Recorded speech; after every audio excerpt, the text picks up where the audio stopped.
Alors, la street food. Oubliez l'idée que ce n'est qu'une mode passagère. Non. Aujourd'hui, c'est un véritable modèle économique. Un modèle qui est en train de bousculer sérieusement le monde de la restauration. Et c'est justement ça qu'on va décortiquer ensemble. Qu'est-ce qui rend ce modèle si rentable et pourquoi est-ce que c'est un choix si malin, si stratégique pour plein d'entrepreneurs? Franchement, qui n'a jamais eu ce rêve, un jour, d'ouvrir son propre petit resto? C'est une ambition que beaucoup de gens partagent.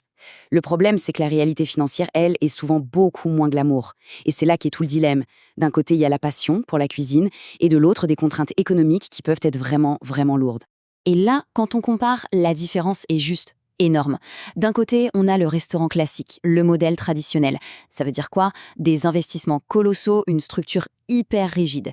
Et de l'autre côté, la street food. Là, on parle d'un investissement de départ bien plus faible et d'une flexibilité maximale. C'est simple, c'est pas le même monde. Ce sont deux philosophies complètement à l'opposé. Du coup, la street food, elle arrive un peu comme l'alternative agile, la solution intelligente. Et attention, ce n'est pas juste une version low cost du restaurant, pas du tout. C'est une vraie réponse stratégique, bien pensée, face à la complexité du secteur. Une approche qui est à la fois simple, directe et, il faut le dire, redoutablement efficace. Bon, allez, on attaque le cœur du sujet. On va décortiquer ensemble ce qui fait le succès de ce modèle. C'est quoi concrètement les clés qui permettent à un projet de street food de vraiment cartonner? Pour faire simple, le modèle street food, c'est une stratégie commerciale qui tient sur 3 grands piliers. Premier pilier, la simplicité. Deuxième, des coûts d'investissement vraiment bas. Et troisième, et c'est crucial, une flexibilité à toute épreuve. L'avantage numéro 1, celui qui saute aux yeux, c'est bien sûr le coût de démarrage. Pensez-y. Beaucoup moins de dépenses en matériel, pas de loyer hors de prix pour un local fixe et une équipe qui est souvent réduite à son strict minimum. Forcément, avec un investissement de départ aussi faible, le rêve de se lancer à son compte devient tout de suite beaucoup plus accessible. Mais attention, tout n'est pas qu'une question d'argent. Le succès, c'est un équilibre assez fin entre 3 éléments essentiels. D'abord, l'emplacement, qui doit être stratégique. Ensuite, la flexibilité, qui doit être ultra rapide. Et enfin, l'expérience client, qui doit être directe et authentique. Le premier pilier, donc, l'emplacement. C'est la règle d'or, il n'y a pas à discuter. La visibilité et le passage, c'est le carburant du business. Il faut être là où ça bouge, là où il y a du monde. Une rue piétonne bondée, un marché, un festival. C'est vraiment ça, la clé pour attirer les clients qui passent par là. Ensuite, on a un point qui est absolument crucial, la flexibilité. Ce modèle, il offre une agilité qui est juste dingue. On peut tester une nouvelle recette sans prendre de gros risques financiers, on peut sauter sur une nouvelle tendance culinaire quasi instantanément, on peut même ajuster ses horaires en fonction de la vie du quartier.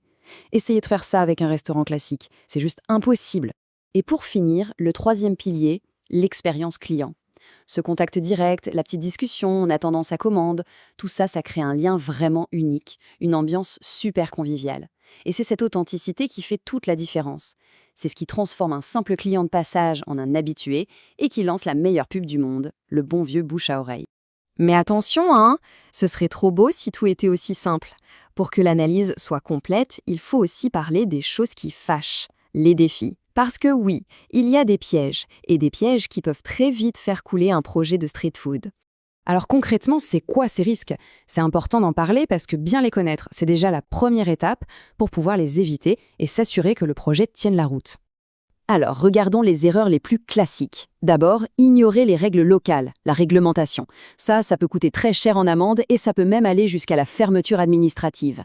Ensuite, faire l'impasse sur la qualité des produits. C'est la recette parfaite pour que les clients ne reviennent jamais. Et enfin, une mauvaise gestion de la file d'attente. Ça peut paraître un détail, mais ça peut décourager les gens et vraiment plomber la rentabilité. Mais bon, même avec ces risques, il ne faut pas voir le verre à moitié vide. La street food, ça reste une opportunité absolument formidable. Parce que quand c'est bien géré, bien pensé, le potentiel stratégique est juste immense. On regarde pourquoi. Et c'est ça en fait la grande promesse de ce modèle.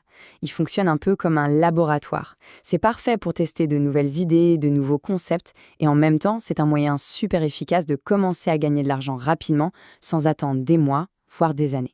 Donc, si on devait résumer, il y a 4 points essentiels à retenir. Primo, le coût de départ est faible, ce qui rend l'aventure entrepreneuriale accessible. Secondo, la flexibilité, qui permet de toujours rester dans le coup. Tertio, la connexion directe avec les clients, qui crée une vraie fidélité. Et enfin, au bout du compte, un potentiel de rentabilité qui est vraiment très, très intéressant. Et on va se quitter sur une question un peu pour la route. Quand on voit tous ces avantages, son agilité, cette capacité à créer du lien, est-ce qu'on n'est pas en train de se dire qu'une bonne partie de l'avenir de la gastronomie, elle se joue peut-être là, dans la rue? La question est ouverte. Merci d'avoir suivi cette analyse.